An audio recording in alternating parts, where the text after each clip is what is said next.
think you've made a good choice. I think they're actually very well matched. You seem to get on very well together. They're a good pair. I think Rachel's very lucky actually because Alex likes cooking and Rachel's useless.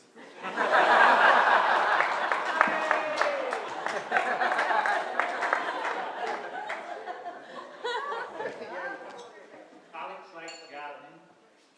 Rachel not very much into gardening. Now this could stem from an early age. When Rachel was very young, probably not even one. Jen went out shopping one day. So I was left in charge of Rachel. So right, we do a bit of gardening. So I popped Rachel in the baby walker. She was potting it out. That was fine, and I was busy gardening. Unfortunately, our garden sloped a bit. There was Rachel on the baby walker, quite happy. All of a sudden, zoom. Straight down the lawn into a rose bush. I think she still got the scar. So I think that's why Rachel doesn't like gardening. Anyway, as I say, they are very well matched. They get on very well together. And I think they're a perfect match. So, I'm sure you'll have a very happy life together in future. They've always got on well. They've travelled about. You'll probably all see their cards on the tables.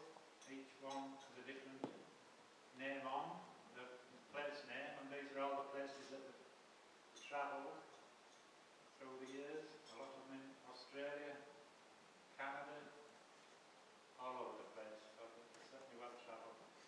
She's always actually been a bit of a traveller. She's been to Australia several times by herself. First time, were you about 15 when you went? 13. She jumped on a plane and went off to Australia by herself. So, yeah, she did have some people to stay with when she got there. It was very brave of her to do that. So she's always been a traveller. That could stem again from when she was very young, only about, well, probably less than 2. She hadn't been walking for long, and suddenly one day she went missing. She decided to go to her grandmother's, about half a mile up the road, over a main road. But she got there safely and got back. That was all. She didn't get back, they didn't found her. So, yes, so she's been a bit of a last minute time.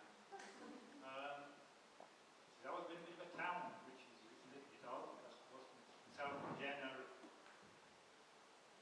country bred farmers, but Rachel was never much into that. She always wanted to go and live in Sheffield for some reason or other.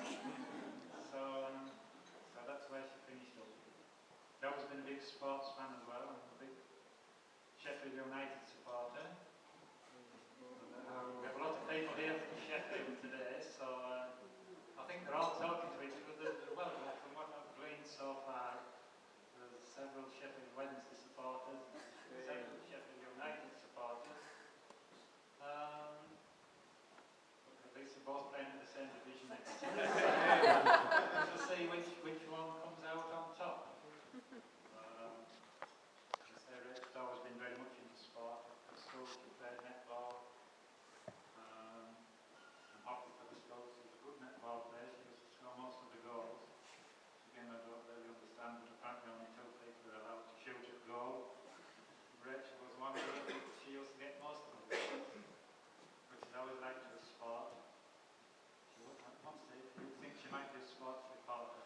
She used to go to rugby matches at League. We used to go to and do the sports reports, and used to be in the Yorkshire Post, and it was as good as anybody else's. And I thought that was the direction her career might take, but after uni she decided not, and she went to work in the hospital. But, she's always liked sport, especially motor racing. Cricket, she used to come to the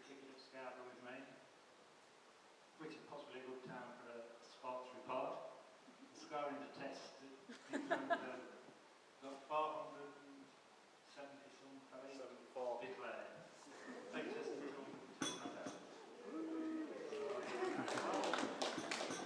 And I think Yorkshire need another 120 with 6 wickets in hand to beat Lancashire and the Roses. So, fingers crossed, maybe they're winning that as well. That would make a good weekend if they beat Lancashire.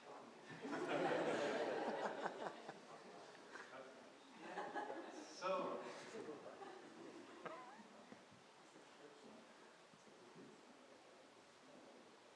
no, I think there's a sweepstake going on, which is how long we're going to go on today. So,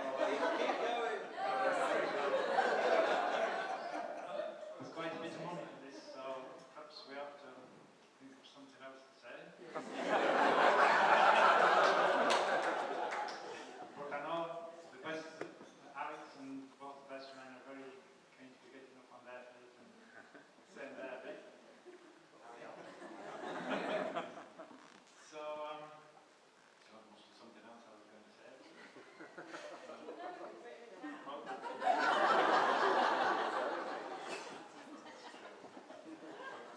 No, so I would just like to wish you all the best for the future. And as I say, I'm sure you're very well matched.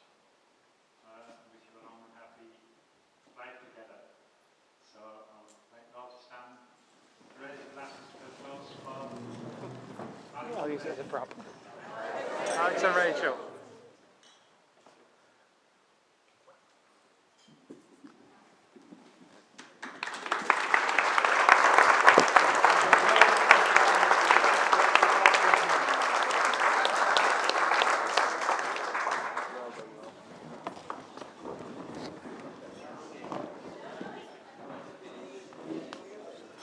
might have to come back there. Right, so now I think I'm going to hand over to Alex. Swimming or Alex.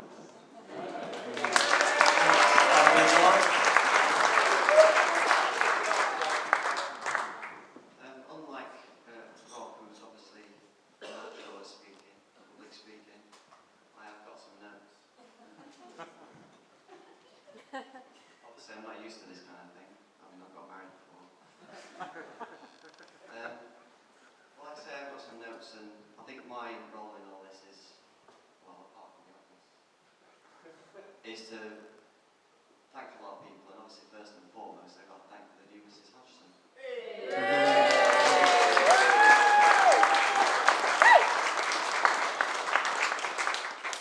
Now, I've got a lot of notes here about saying everything about why I love her so much. And I could go through that, but I thought I'd scrap it at the last minute because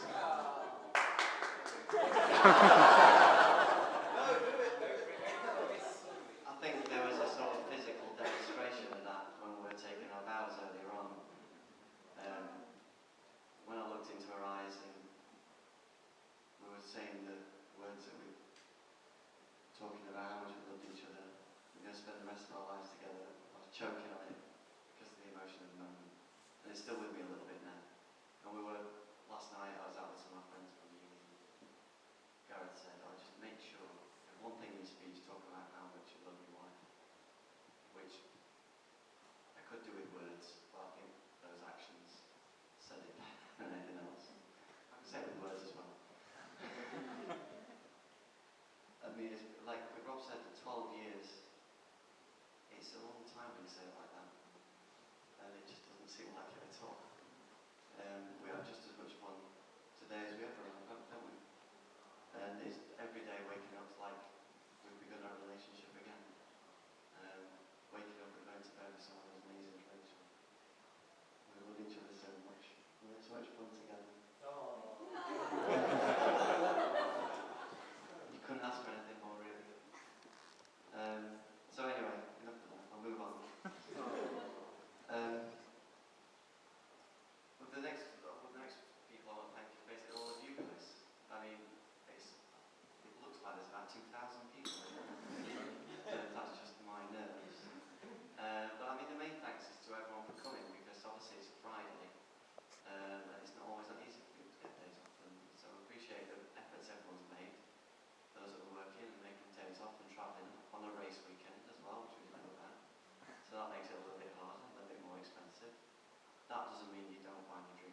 They're still on the cards.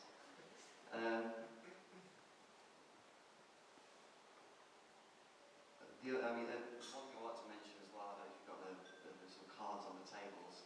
We'd really love to have, I noticed there's quite a, well, I say I noticed, I could not notice, the number of people with digital cameras, snapping us. I mean, my face is aching from smiling. I think both of us in the same situation, from all the people taking pictures.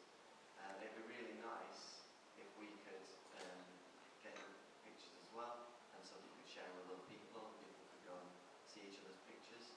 So I've set up an online account which is some cards scattered about for those people that know how to upload their pictures on the internet so that we can share them and so that we can share them as well. A special thanks from both of us, really, to Jenny and Rob for putting so much time and effort into the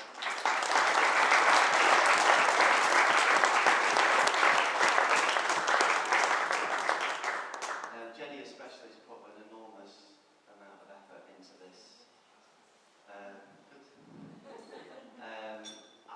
has been really sort of taking up some of the issues. I don't know if you heard that on Tuesday night we got a phone call from our wedding car to say that the engine had blown up, and he'd been fretting so much about calling us so close to the wedding, so thanks to him for that. But Jenny sprung into action. Rachel was a little bit upset, to say the least, and at the same day that we learned that, she looked at the weather forecast and it said it was going to rain all day, so she was sat there feeling miserable about the car and about the weather. But we had a phone call with Jenny. She said, "Don't worry, I'll sort it." And the next thing we know, we've got an amazing car, a beautiful car we had today, and the weather's been fine. So I don't know who you called for the second thing. I mean, we did have a civil wedding, but maybe you've got a phone number I haven't. So yeah, thanks a lot to Jenny for putting so much effort organising, and to Rob for writing the cheques.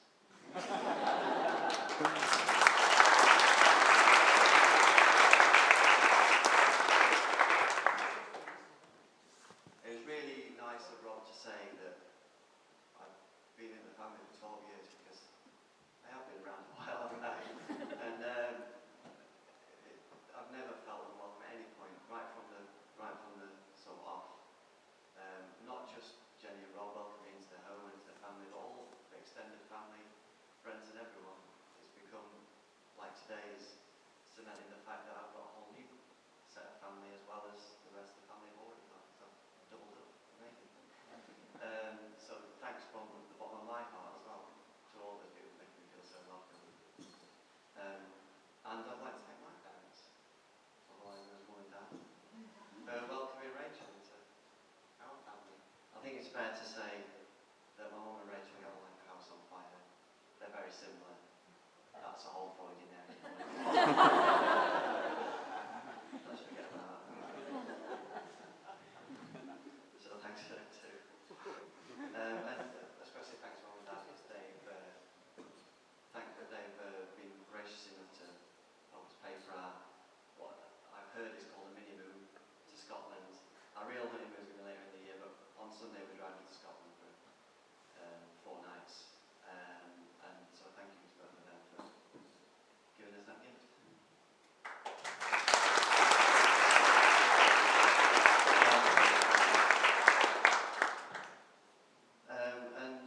As a similar gratitude from both of us to both mums for looking so amazing today. I think they both been very radiant at the front. Yeah, round of applause. And as a similar gratitude to both of us for being so good at mumming. That's what mums do. We've got, so there should be some flowers somewhere. The magic word is flowers.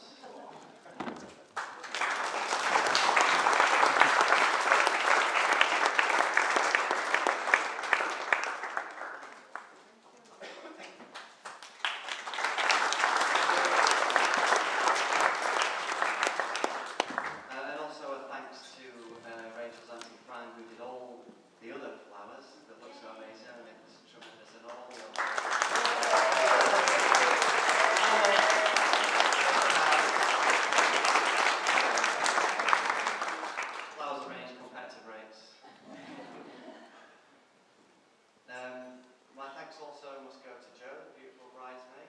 Hey!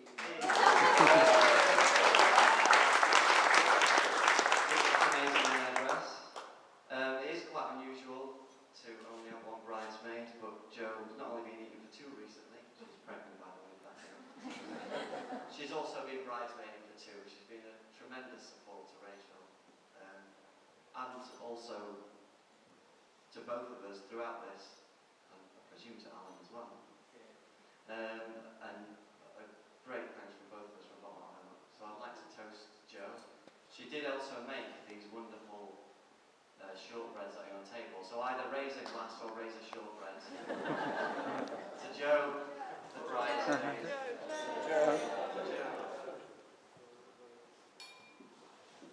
Where am I at with the accumulator? Who's still in? Put your hands if you're still in. While I go. Ben. Yeah. So you're all still in. There's not that much left.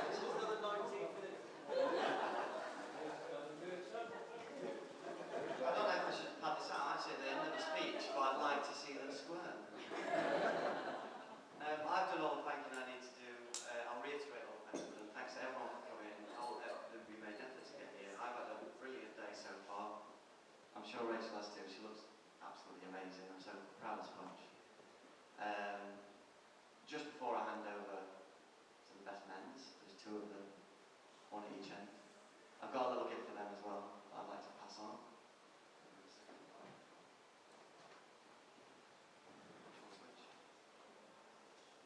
Alan, thank you very much.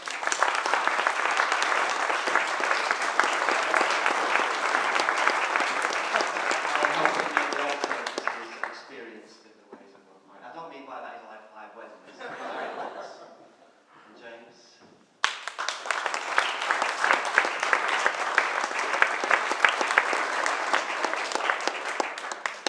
And just to say, before I hand over to them for their speeches, I can't take those presents back still. So, be warned. So, yeah, time for me to wrap up. Who's winning? If I say, right, that's the end of the speech, who's won?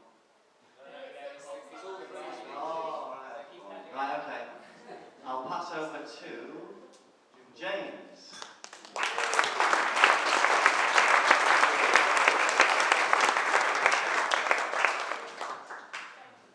Thank you, Alex. Beautiful sentiments, which I find very emotional actually today. So, ladies and gentlemen, it's my pleasure today, as 50% of Alex's best men, to address you on the occasion of his wedding to Rachel. You will in fact get 2 best men speeches today, but never mind the quality, feel the width. First, I want to say that Rachel looks absolutely ravishing and magnificent today.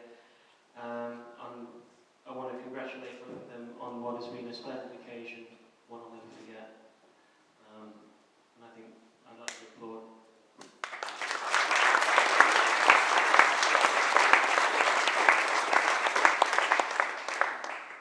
I want to say how proud I am to be here today, and how pleased I am that Rachel and others have organised this occasion with such great success. Especially so considering that Alex is such a pathological tightwad. Sorry, that's just the sort of best man's ribbing out of the world. Me giving a speech is a little like a dog walking on its hind legs, in that you don't see it very often, and it's never done well. But nevertheless, it falls to me today to deliver the best man speech. This is typically the occasion of good-natured ribbing about Alex's past indiscretions, lapses of judgment,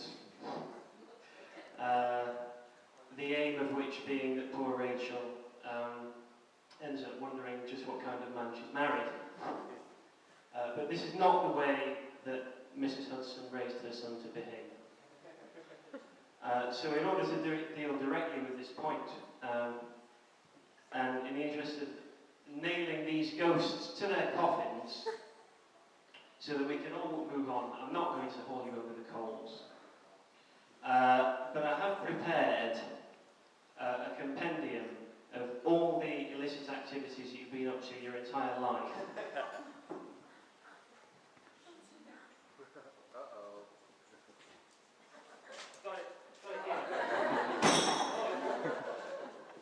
So there we are. You can go over it later if you want to. But to be serious now, this is a speech about a journey that myself and a very dear friend made. A journey that's taken most of our lives and brought us here now. As a kid, I wanted to go and discover new continents in the way that we all do as kids. And one day I went to a new school and I met Alex, who was 11 or 12 years old. And I now realise on reflection, he was saying to me, I'm putting together an expedition. Why don't you come along with me? And we didn't have any plans, we didn't have any methods of navigation. But it was clear that wherever we were going, we were going to go there together. And this is a significant stop on that journey today. I don't know if I can do 20 years of justice. I don't know if I can collapse all this experience into one speech, but I'll try and do my best. So we met at school aged about 12. You may recall the Woody Allen joke that goes, those that can't do, teach, and those that can't teach PE. Well, I think that those that couldn't do anything went to our school. Alex and I instantly took to each other. We were kindred spirits, we shared a lot of interests. Alex was a lot more, I think, gregarious with people than I was at the time. But we mutually bonded, I think, over the idea that a great many of our schoolmates and classmates had sort of mental apparatuses that needed a trip back to the shop, if you like. And we had a rapport over this. But I think that when Alex reflects on this period of his youth, he'll probably end up thinking that a large proportion of it was spent in attempts to calm me down from the lycanthropic frenzy that I'd worked myself up into over whatever girl I was into that week. It was basically your entire job between 11 and 16. And he was always on hand there to lift me back to planet Earth, for which, you know, I thank him. As time passed, we became burdened by the sort of world weariness that only teenagers can experience. And we started to inhabit a private universe where we judged everyone by their record collections alone. You know, we were very heavily into music. We were kind of stereotypically, we were nerds who couldn't get dates, I think is the way to put it. But, you know, Alex was always identifiable during this time by, as he is today, his almost criminal perkiness and his optimism. At this time, most of my weekends were spent by going over to Alex's house and playing guitar together. And when I first wanted to learn guitar, it was because Alex played guitar. You know, I wanted to emulate the fact that he could do it. That was very important to me. Well, he could do it better than I still does, to my knowledge.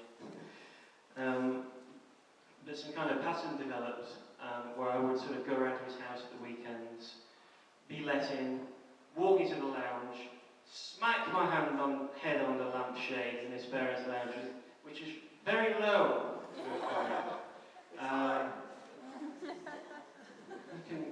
And I would do this every weekend. So we'd go over, walk in, smack my head on the lampshade. And I sort of spent a lot of my youth in kind of a catatonic stupor because I couldn't get past this thing. At this time, Alex and I were actually in a band, or a number of bands, each with a name more ridiculous than the last one. Every incarnation was different. I I don't know why we felt the need to name our album The Bagel Has Landed, and why we wanted to do things like that, but we did do that. And for a short while, when we were like 18, 19 together, we bestrode the Sheffield music scene like a colossus, which is the only way to bestride anything. I think you have to bestride it like a colossus.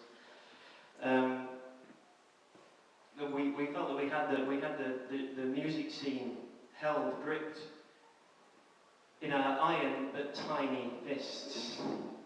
Alex at that time wrote a number of songs of great beauty and strength, many of which I still remember today and still play today. I hope he still does that. He's forgotten them.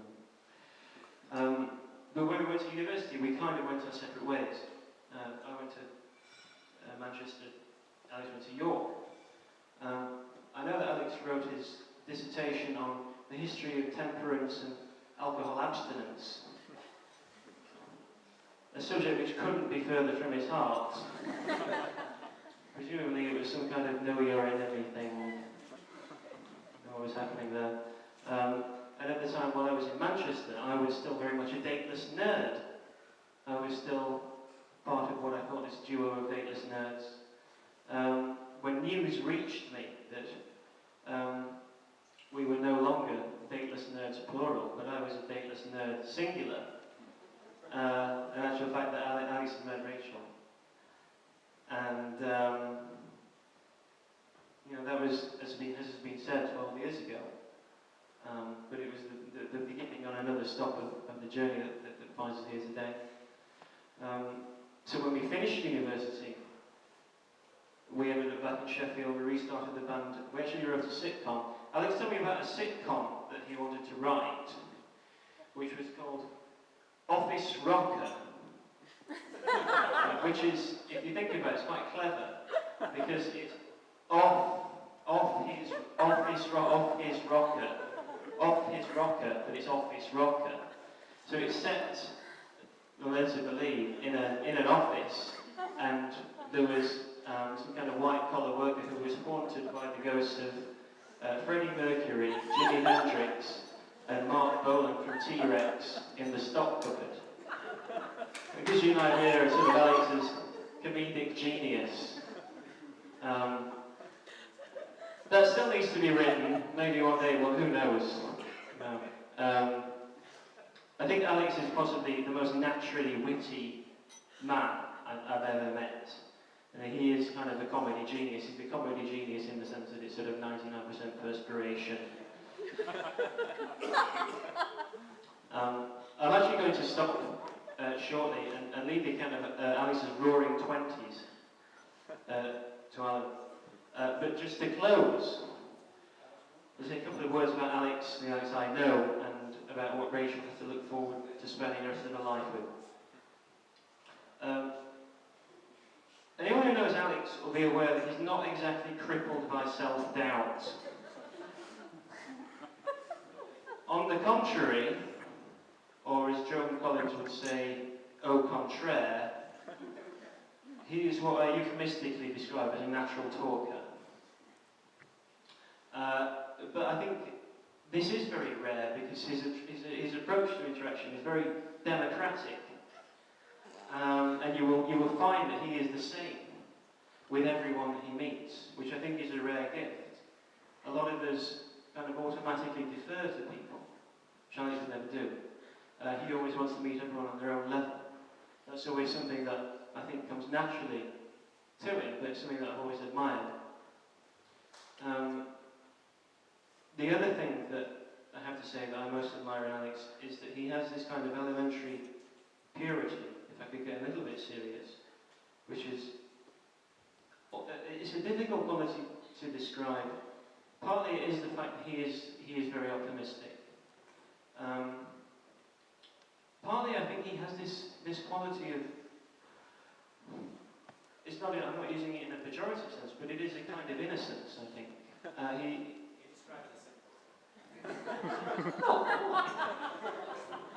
I'd like to develop it a little bit more than that. But he has a kind of inability to, he has this guilelessness, I think. And I think most of all, he is the person that automatically sees the good in other people. And he has what I want to describe, what I think truly is an absolutely sweet nature. And I would close on saying that rarely have I felt in more sincere harmony with another human being.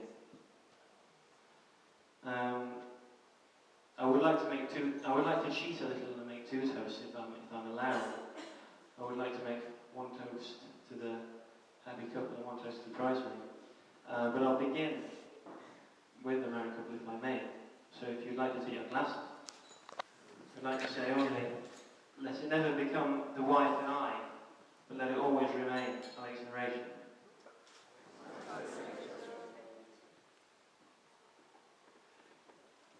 Finally, to close and hand over to the other 50% of bestness, I only want to say, it's only since I've been having this meal that it's been brought to my attention that a great amount of the magnificence of today, what contributed to what's today being great was done by a number of people. And I was told that this ambrosial delight that we've all been treated to was manufactured by Joe Bridesmaid. And to close, I'd like to offer a toast to the bridesmaid. Joe.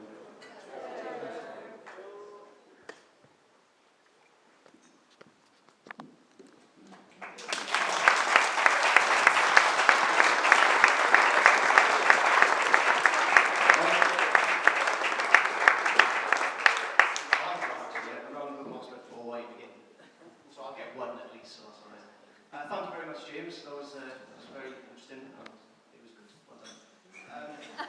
Hello. Is everyone having a good time? Yes. Okay. Did you enjoy the food? Right. Have plenty to drink? Yeah? Well, I hope so, anyway. And are you sick to death of hearing people talk yet? This will hopefully be, this might be spectacularly short, you never know. So, alright, I'd just like to start off by thanking the new Mr. and Mrs. Hodgson. I'd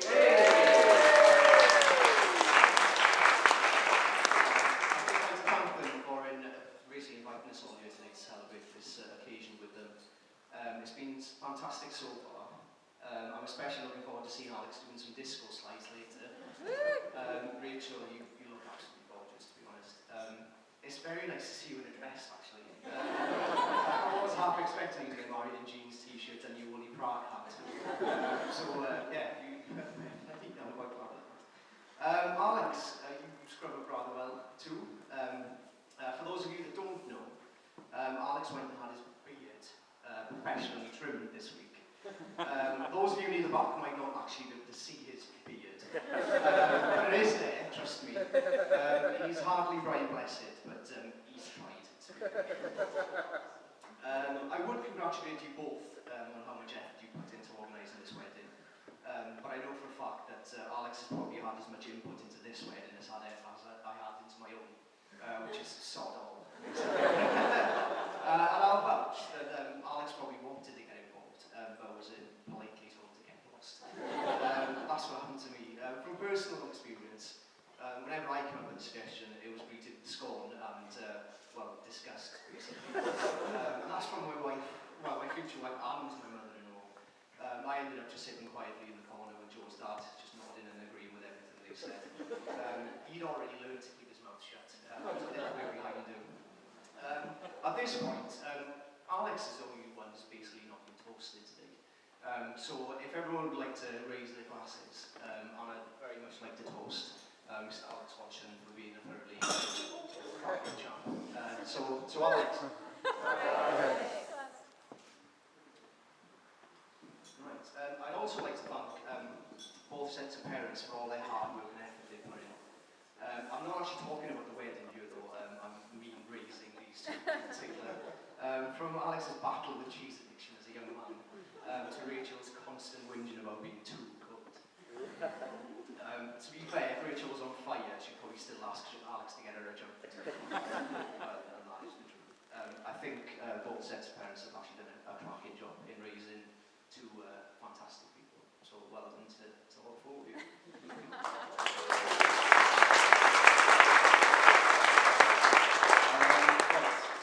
You've had quite a lot of attention today, actually, haven't you? So, to Joe, the lovely bridesmaid, you look stunning, as always. I'm looking forward to claiming my best man privileges later, which is helping out with the bridesmaid. So,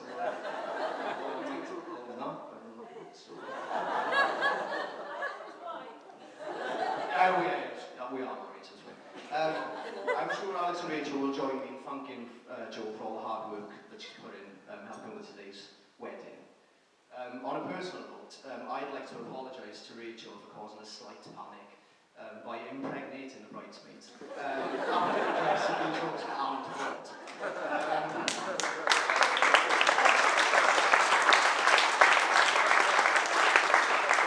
be fair, I probably would retract that apology because I couldn't be happier with it. So, in all seriousness, Jo has asked me to pass on her gratitude to Alan Rich for being so amazing and understanding. And to be fair, in the end, the dress fitted perfectly anyway, so there's nothing to worry about. James, well done on being a fantastic co-best man. I'll see you at the bar later. And the ushers, not sure what you actually did today, but thanks for the team. The effort was there, so it's fine.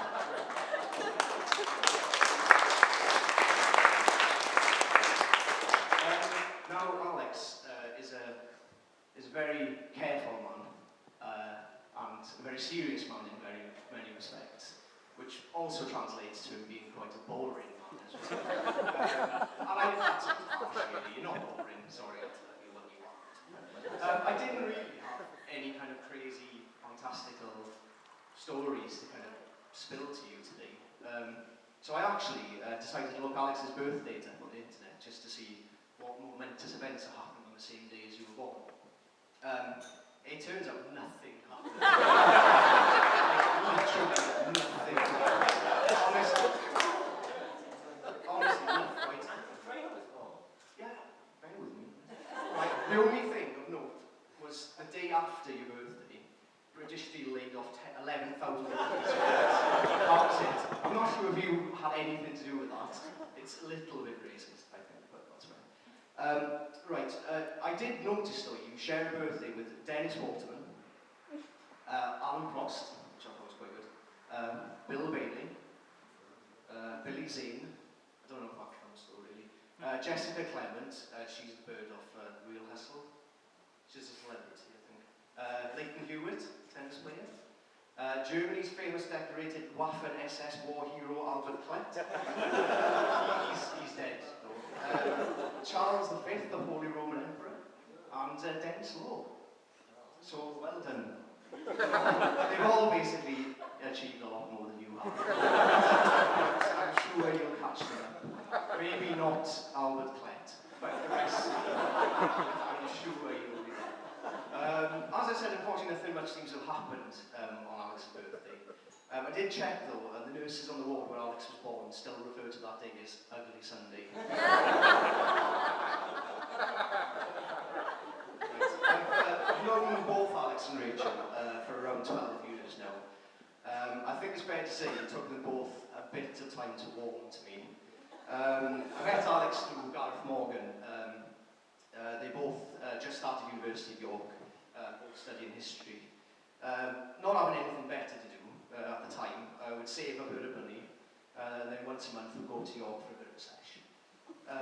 For a lot of the boys in York, Alex maybe, Ben in particular, I don't think they'd ever seen anything like I myself when it came to drunkenness.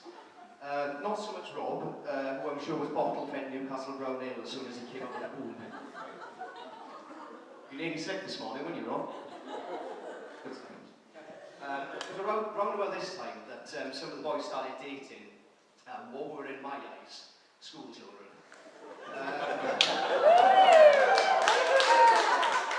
Right, as an adult now, I can fully grasp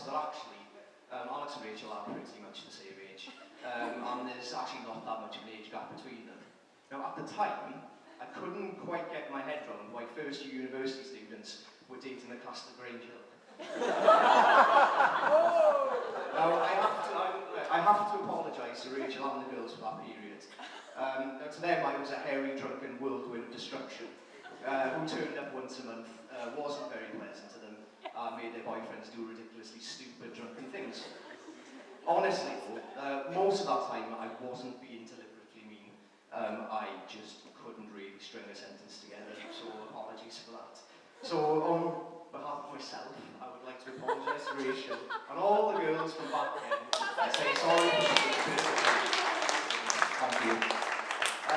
So this went on for about 3 years, me coming up to York, getting drunk, Rachel and the girls dreading it and silently cursing me. Unfortunately, I didn't really get to know Alex that well over that period of time. I had the impression he didn't really like me. Thank you.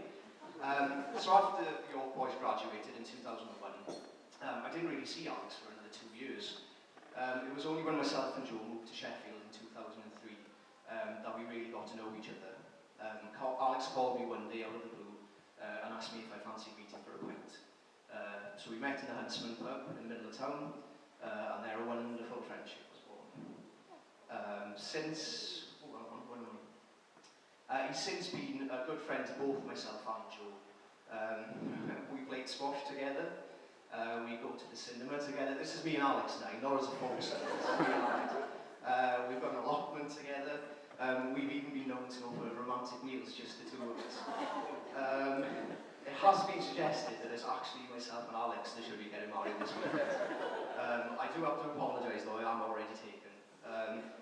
If I wasn't, I'd be in Lakeland, definitely. I remember the first time I saw Rach again. She came to Sheffield to see Alex. The four of us went down to Encliffe Park for a barbecue.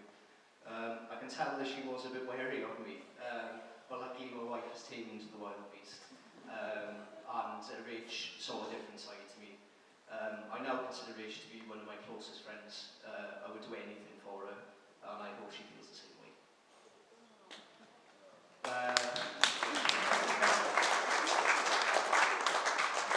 They've lived together, they've travelled the world together, and now they're married to each other.